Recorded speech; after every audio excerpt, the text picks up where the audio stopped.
無色定同埋果定係唔一樣嘅。自古以嚟，大家都好容易將呢兩樣嘢溝亂咗。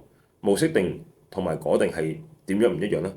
無色定係用某一種概念去到構成嘅，涅槃就係以無我嘅方式去到構成嘅。所以無色定係一種叫做有我入定，佢做咗定出嚟俾自己入，得唔得？而涅槃就係無我嘅本源狀態。有啲講本源，應該講本源係無我嘅狀態。本身我哋就無我噶嘛，有我係我哋嘅錯覺嚟噶嘛，即係翻返去無我嘅嗰個狀態，嗰就係涅槃，得唔得？而無色定就係我哋做出嚟嘅。無色定嘅意思，譬如咩啊？